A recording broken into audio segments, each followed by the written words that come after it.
అనుదినమన్న శ్రోతలకు మన ప్రభువును రక్షకుడై ఉన్న యేసుక్రీస్తు యొక్క సరిసాటి లేని మహా గొప్ప పరిశుద్ధమైన నామమున దుశ్శుభములు. నేడు 2024 సంవత్సరము నవంబర్ మాసము 25వ తారీఖు సోమవారం నాటి ధ్యానాంశము.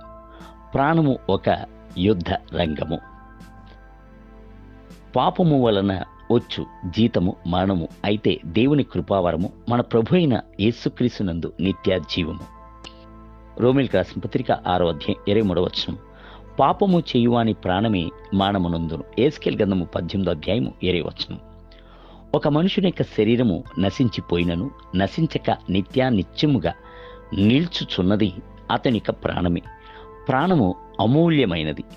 ఒకడు లోకమంతటిని సంపాదించుకొనినను అతడు తన ప్రాణమును నష్టపరుచుకొనినెడల అతనికి లాభము ఏమిటి? మీ యొక్క ప్రాణమును ప్రభువు ప్రేమించుచున్నాడు, ప్రాణమునందు నివసింపవలనని కోరుచున్నాడు. ఇదిగో మనుషుల మధ్య నివాసము ఉన్నది. ప్రకటన గ్రంథం 21వ అధ్యాయం 3వ వచనం. మీ యొక్క ప్రాణమే దేవుని యొక్క ఆలయము. కొరింథీయులకు రాసిన మొదటి పత్రిక 3వ అధ్యాయం 16వ వచనం. మీ యొక్క ప్రాణమే ఆయన యొక్క ప్రార్థనా మందిరము, అతి పరిశుద్ధ స్థలము. మహిమగల ఆత్మ అనగా దేవుని పరిశుద్ధాత్ముడు మీ మీద నిలుచుచున్నాడు. పేతురు రాసిన మొదటి పత్రిక 4వ అధ్యాయం 14వ వచనం.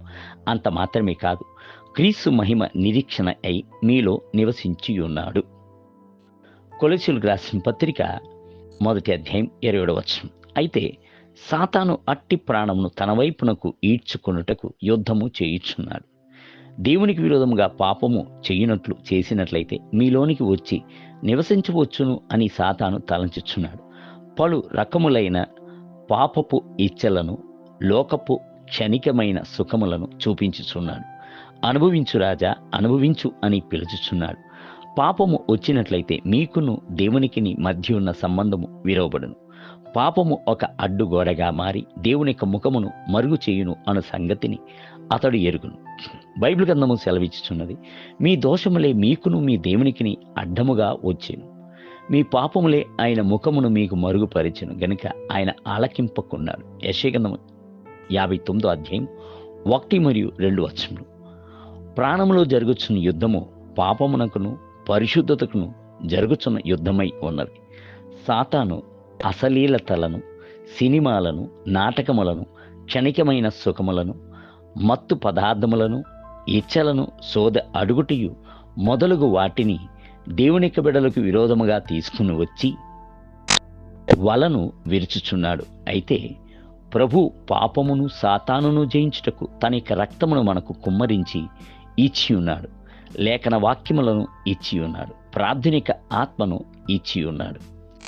ఏ ఒక్క మనుషుడైను తాను ఒక యుద్ధరంగమునందు నిలుచుచున్నాను అను తలంపు లేకుండా లోకము యొక్క క్షణికమైన మత్తులోను అల్లరితో కూడిన ఆటపాటలతోనూ వ్యర్థముగా సమయమును హరించుచు ప్రార్థనలేమితో జీవించుచున్నాడో అతనిలోనికి సాతాను సులువుగా చొరబడి అతన్ని నాశనముకు తిన్నగా త్రోవ నడిపించును.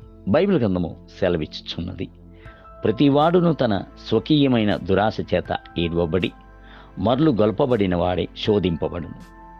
మరియు దురాశ గర్భము ధరించి పాపమును కనగా పాపము పరిపక్వమై మానమును కన్ను. యాకోబు పత్రిక 1వ అధ్యాయం 14 మరియు 15 వచనం. పాపము వలన వచ్చు జీతము మరణము. రోమిల్కి రాసిన పత్రిక 6వ అధ్యాయం 23వ వచనం. నేటి ధ్యానమునికి మన పాపములను మనము ఒప్పుకునే ఎడల ఆయన నమ్మదగిన వాడును నీతిమంతుడును గనుక ఆయన మన పాపమును క్షమించి సమస్త దుర్నీతి నుండి మనలను పవిత్రులుగా చేయును. ఆయన కుమారుడైన యేసు రక్తము ప్రతి పాపం నుండి మనలను పవిత్రులుగా చేయును. యోహాను రాసిన మొదటి పత్రిక 1వ అధ్యాయం 9 మరియు 7 వచనం. నేటి వేద పఠనము ఉదయం ఏస్కేల్ గ్రంథం 24, 25 మరియు 26 అధ్యాయములు. సాయంత్రం పేతురు రాసిన మొదటి పత్రిక 2వ అధ్యాయం. ప్రభు మిమ్ములను దీవించునుగాక. ఆమేన్.